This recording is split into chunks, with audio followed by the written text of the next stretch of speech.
സെഖര്യാ പ്രവാചകന്റെ പുസ്തകത്തിൽ പറയുന്നു, എന്നാൽ ഞാൻ അതിനു ചുറ്റും തീമതിലായിരിക്കുമെന്ന് മാത്രമല്ല ഞാൻ അതിന്റെ നടുവിൽ മഹത്വമായിരിക്കുമെന്ന് യഹോവയുടെ അരുളപ്പാട്. അപ്പോൾ നമ്മുടെ കർത്താവ് നമുക്ക് ചുറ്റും തീമതിലായിരിക്കുന്നതിന് വേണ്ടി മാത്രമല്ല നമ്മളെ ആ ഒരു വലയ്ക്കകത്ത് അകപ്പെടുത്തിയിരിക്കുന്നതായ അനുഭവത്തിലൂടെ കടന്നു പോകുന്നത് കർത്താവിന്റെ മഹത്വം നമ്മളിലൂടെ വെളിപ്പെടുത്തുവാനാണ്. പരാക്രമശാലിയെ എന്ന് ഗിദെയോനെ വിളിക്കുമ്പോഴും, ഭയപ്പെട്ടിരിക്കുന്ന ഗിദെയോനെ പരാക്രമശാലിയെ എന്ന് വിളിക്കുമ്പോഴും ദൈവം സംസാരിക്കുന്നത്, ദൂതൻ സംസാരിക്കുന്നത്, ഈ ബലത്തോടെ നീ പോകാം, ഞാൻ നിന്നോട് കൂടെ ഉണ്ടെന്നാണ്. കർത്താവ് നമ്മളോട് ഇപ്രകാരമാണ് സംസാരിക്കുന്നത്. കർത്താവ് നമ്മളോട് കൂടെയുണ്ട്.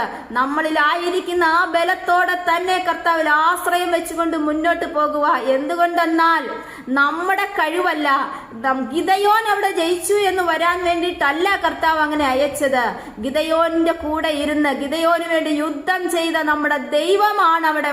ദൈവത്തിന്റെ നാമം മഹത്വം എടുക്കാനാണ് കർത്താവ് ഗിദെയോൻ അവിടെ പറഞ്ഞയക്കുന്നത് നമുക്ക് കാണുവാനായിട്ട് കഴിയും.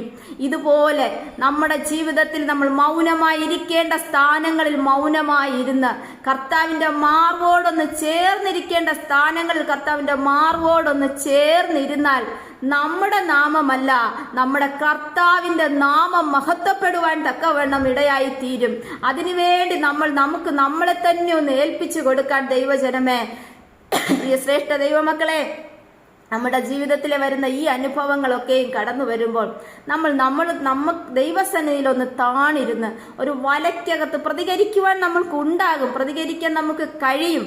പക്ഷേ ഒന്നിനാലും പ്രതികരിക്കാതെ കർത്താവിന്റെ മഹത്വം നമ്മളിലൂടെ ഒന്ന് പുറത്തു വരുവാൻ തക്കവണ്ണം നമുക്ക് നമ്മുടെ അപ്പന്റെ പാദപീഠത്തിങ്കിലേക്ക് ഒന്ന് താണിരുന്ന് കൊടുക്കാം. ഹല്ലേലൂയ. ഗിദെയോനോട് യുദ്ധത്തിന് വേണ്ടി പോകാൻ പറയുമ്പോൾ 22,000 പേരെ കൂട്ടിക്കൊണ്ട് പോകുമ്പോൾ അതിൽ നിന്ന് ഭയമുള്ളവരൊക്കെ മാറാൻ പറഞ്ഞപ്പോൾ അതിൽ നിന്ന് ഭയമുള്ളവരെ 22,000 പേര് അതിൽ നിന്ന് മാറിപ്പോയി എന്നാണ് കാണിക്കുന്നത്.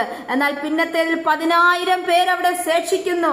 ഈ 10,000 പേരിൽ നിന്നും നായ നക്കിക്കുടിക്കുന്നത് പോലെ നക്കിക്കുടിക്കുന്നതായ കൈ കൊണ്ട് കോരി കുടിച്ചതായ 300 പേരെ കർത്താവ് അവിടെ തിരഞ്ഞെടുത്തു. എങ്കില് ഒന്നിനും കഴിവില്ലാത്ത, തന്നെത്താൻ പുകഴ്ചയില്ലാത്ത, ശ്രേഷ്ഠരെന്ന് നമ്മളെ തന്നെ എണ്ണാത്തതായ ആ വ്യക്തി ജീവിതങ്ങളിലൂടെ മാത്രമേ കർത്താവിന്റെ മഹത്വം ഈ ലോകത്ത് ചെയ്തെടുക്കാൻ കഴിയുകയുള്ളൂ എന്ന്, അത് മാത്രമേ നമ്മുടെ കർത്താവ് ആഗ്രഹിക്കുന്നുള്ളൂ എന്ന് കർത്താവ് വചനഭാഗത്തിലൂടെയൊക്കെയും നമുക്ക് മനസ്സിലാക്കി തരികയാണ്.